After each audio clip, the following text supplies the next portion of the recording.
Funding for To the Contrary provided by the E. Rhodes and Leona B. Carpenter Foundation, the Park Foundation, and the Charles A. Freoff Foundation. Coming up on To the Contrary, Harvey Weinstein's rape conviction in New York overturned. Is this the beginning of the end of the Me Too movement? Then, Arizona comes one step closer to repealing an abortion ban from the mid-1800s.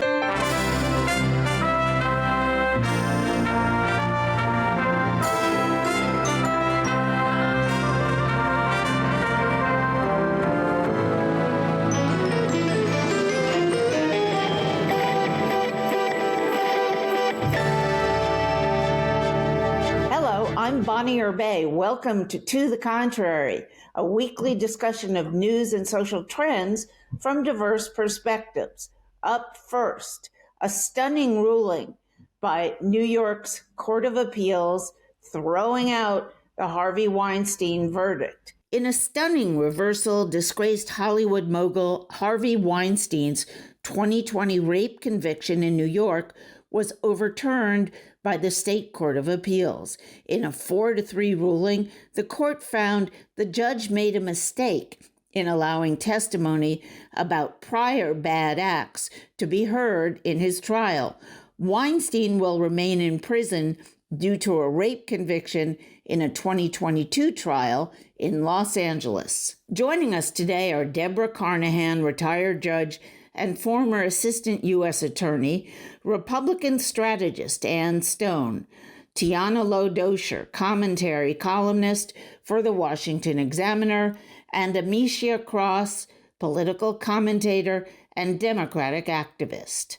The four women in the majority on this court threw out the verdict. Now, we should point out that the verdict, because it included from testimony from prior women who had been raped and abused by Weinstein before the act that he was being prosecuted for, it was always thought to be kind of shaky.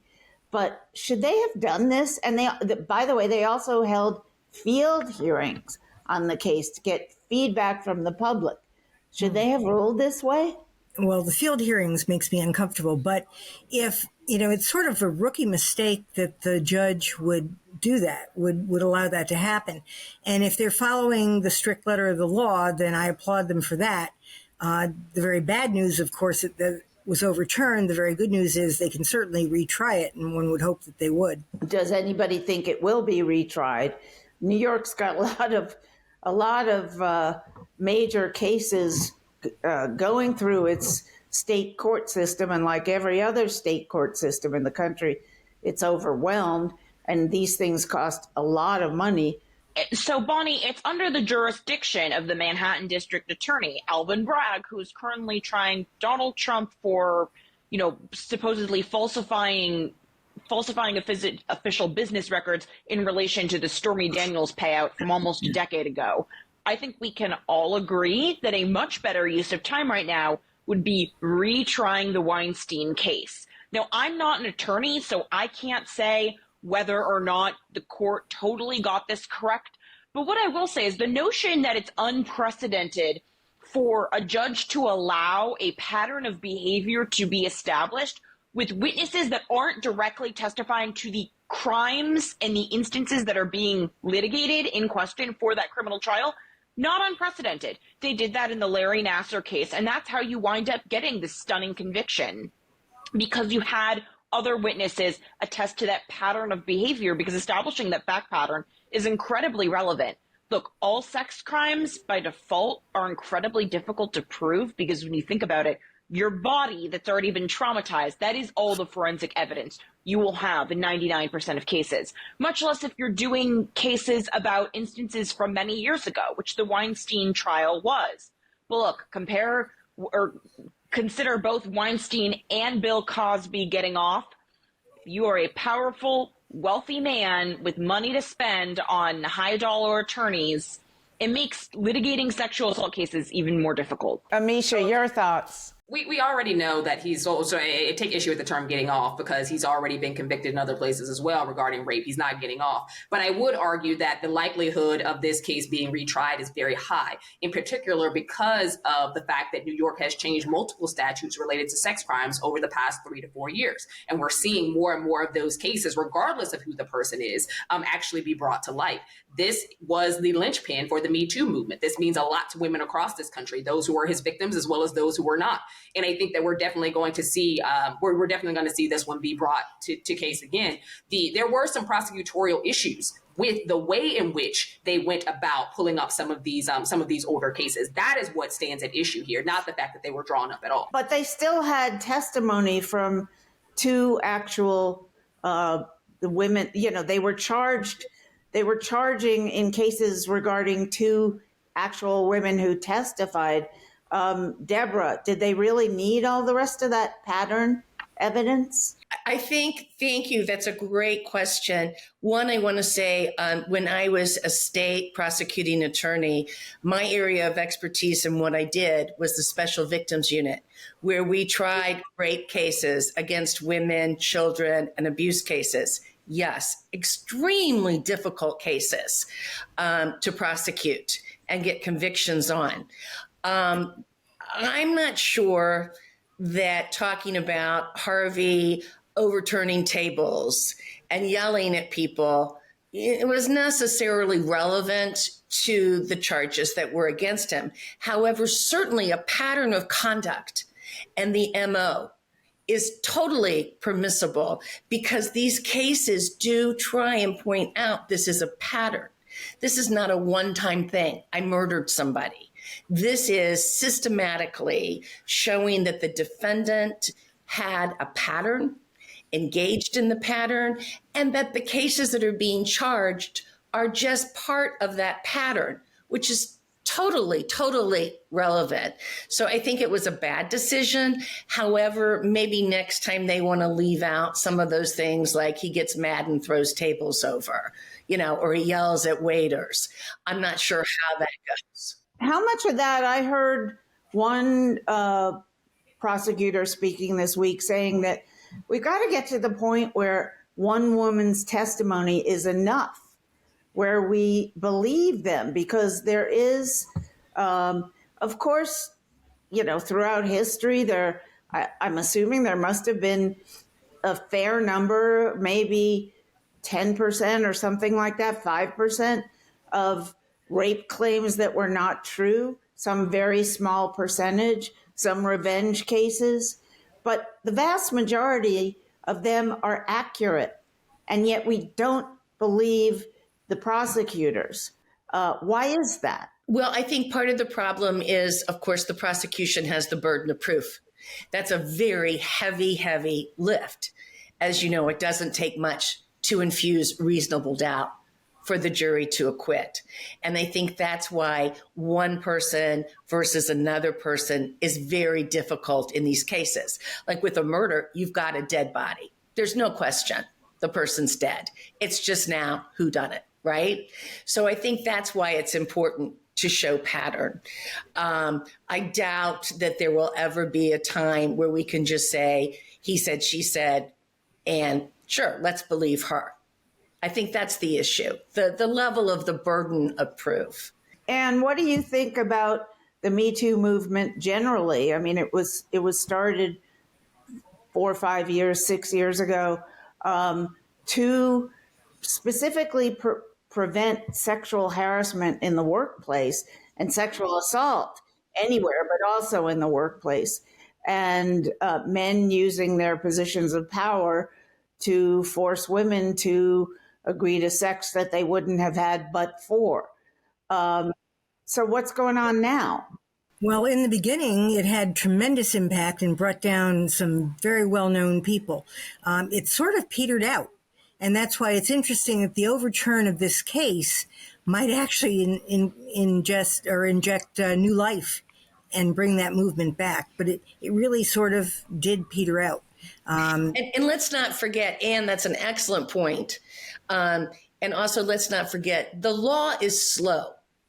The law is rarely out there, parting the waters and saying, we're groundbreaking. Usually there's a swell, there's a movement, there's a change in what's going on in our country, within society, and then the law catches up. And then people go, wow, this is great. These cases are usually brought because the media discover them, as was the case with Weinstein, New York Times, The New Yorker, and then the prosecutors go in and use some of the evidence that the media turned up, the people they interviewed, etc. Right. So, in one sense, it's not surprising that this is a struggle, that this movement, the Me Too movement, is pretty much in an infancy if you look at it as related to the judicial system. Maybe not the public opinion, but certainly the judicial system. I absolutely want to jump in and say this too. One more thing, and then we got to give someone else some time. Yes, the prosecution is going to retry this case. Well, I was saying that the Me Too movement is all but dead. The Time's Up, the organization that started shortly thereafter, ended up falling apart in tremendous fashion because one of their leaders was also found to be protecting the former governor of New York when he was actually accused of sexual violence and sexual assault. And we have seen time and time again, even at the outset of the Me Too movement, the women that were the most highly affected by sexual assault and sexual aggression at the workplace has always been women of color, but the faces of the Me Too movement were very void of women of color. I think that there are several issues with the movement in and of itself. But beyond that, the folks who are the most likely to be oppressed under these levels of sexual aggression in the workplace are often the women with the least amount of power.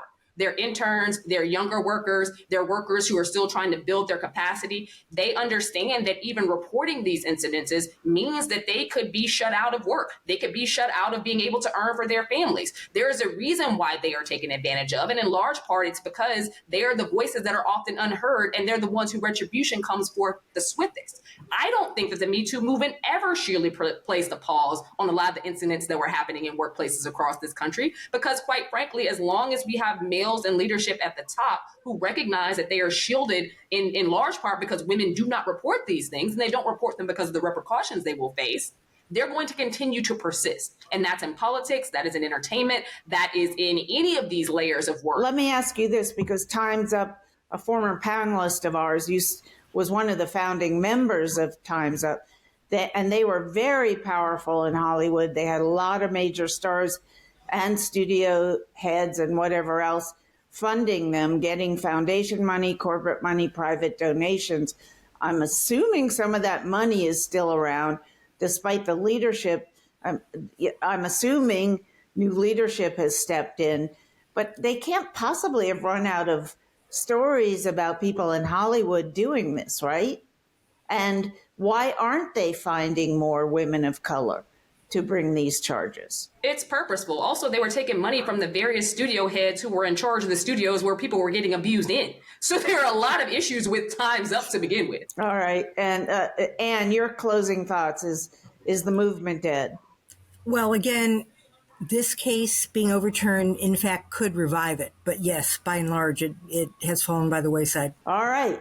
From the Me Too movement to abortion rights. Two major developments on the abortion front this week. First, the Arizona House voted to roll back its severe anti-abortion law that dates back to the U.S. Civil War. It did so with the defection of 3 Republicans.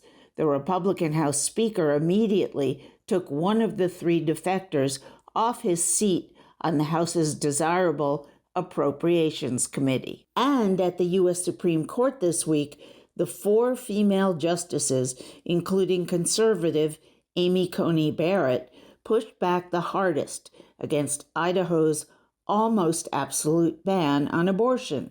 It bars doctors from performing abortions except when a woman's life is in danger. That conflicts with the federal emergency care statute known as EMTALA, or the Emergency Medical Treatment and Active Labor Act. So, Deborah, your thoughts on this move? Well, I'm talking about the Arizona state legislature and the bill being sent to the governor. Obviously political. There is a feeling out there among a lot of Republicans that this is a losing battle. What's happening to them in their races, there's a lot of pushback, a lot of petitions going on to get rights for women and abortion rights back on the ballot. And I think the three Republicans that broke with their party are seeing that, feeling that, and also very much can be a result of their own district and the reality of these districts that they represent locally and the pushback that they're getting.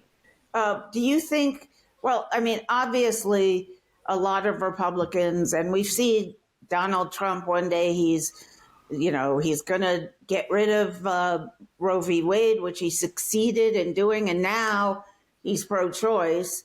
He's for a 15-week ban.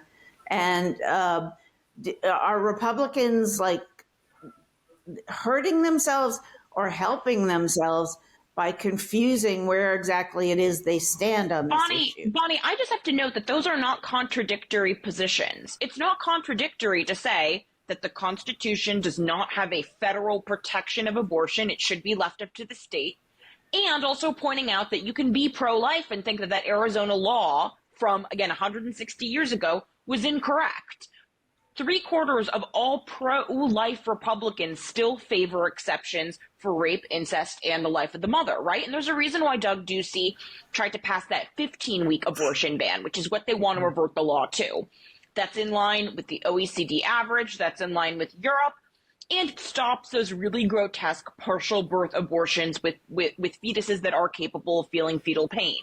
Look, a state like Florida that is trending redder can pass a 6-week abortion law. We'll see how much that punishes Republicans coming up in this election. I don't think it will too much because that's largely where that electorate is headed. Arizona is a little bit more purple. Wait. But I think if you ask the average American, define how I feel on abortion.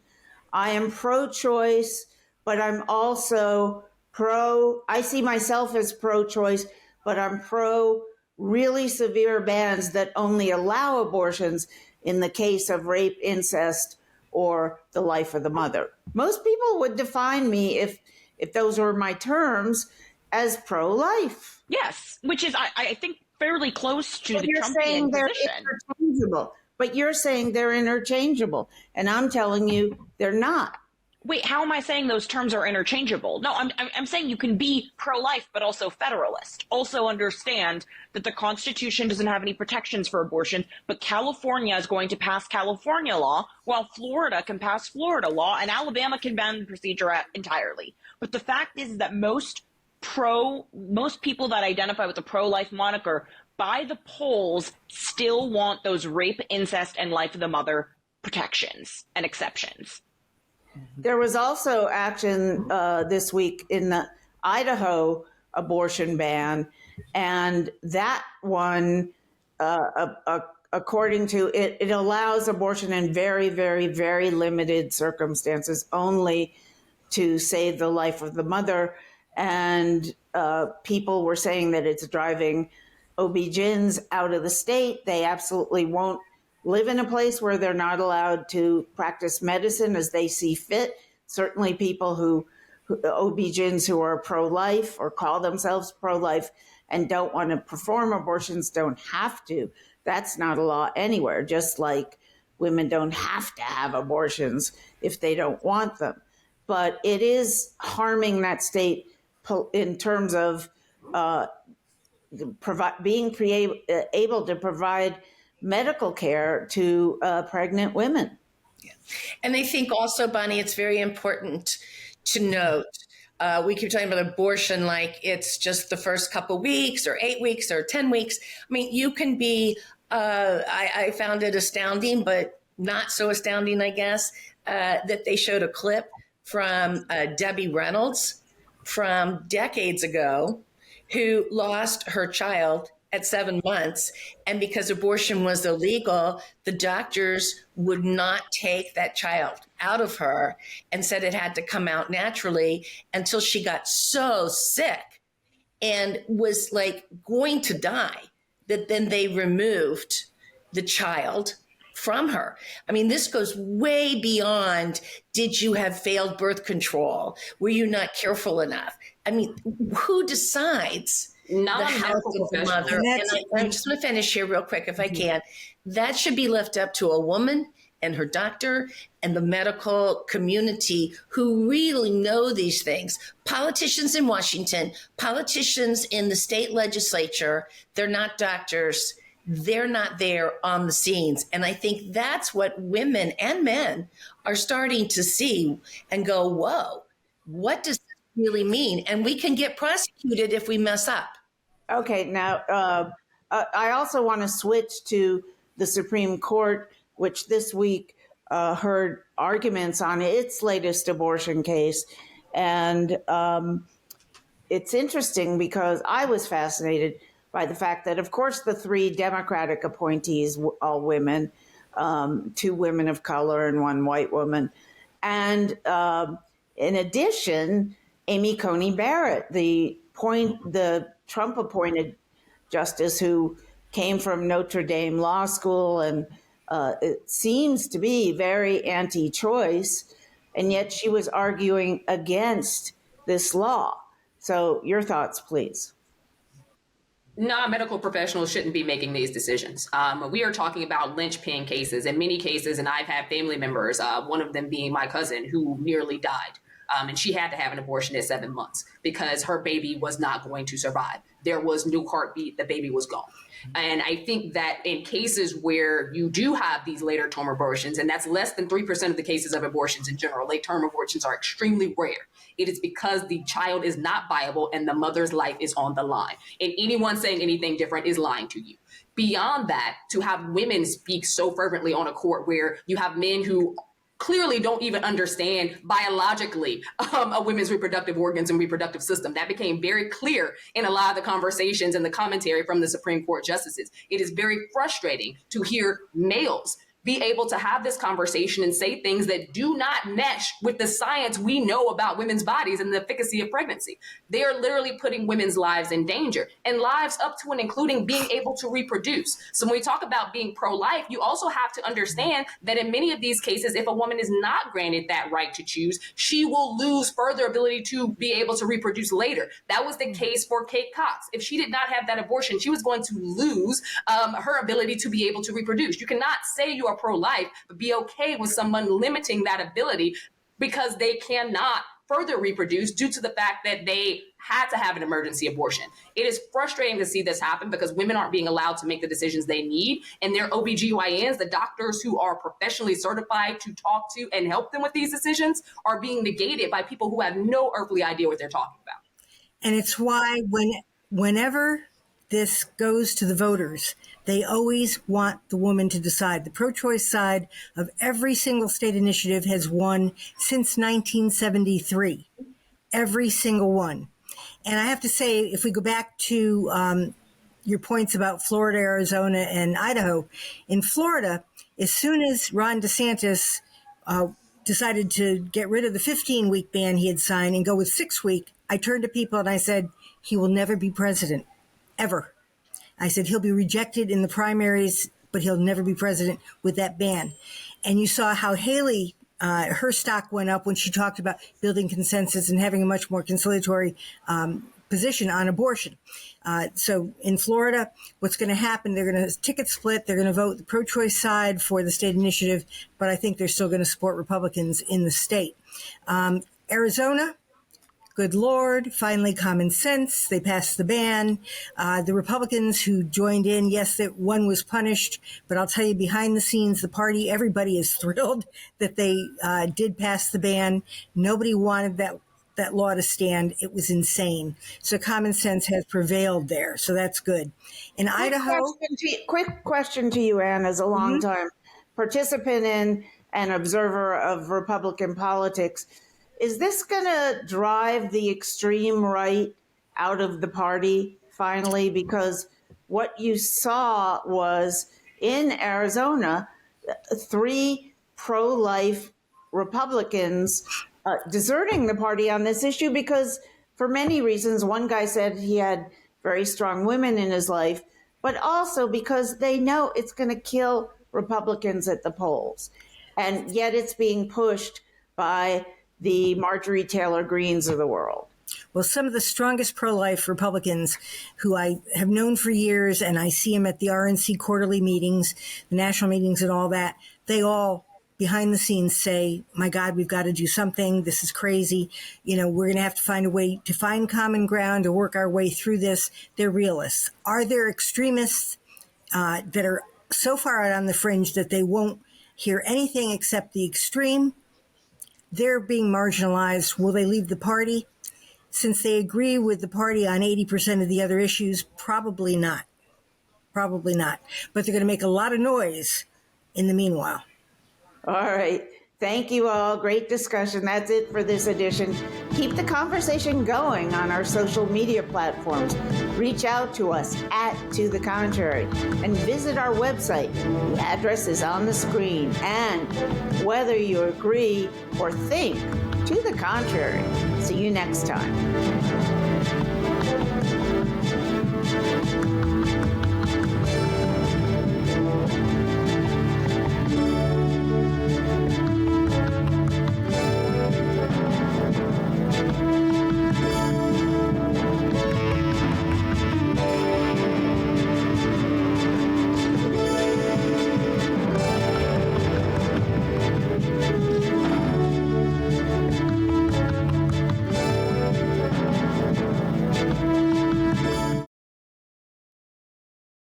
Funding for To the Contrary provided by the E. Rhodes and Leona B. Carpenter Foundation, the Park Foundation, and the Charles A. Freoff Foundation.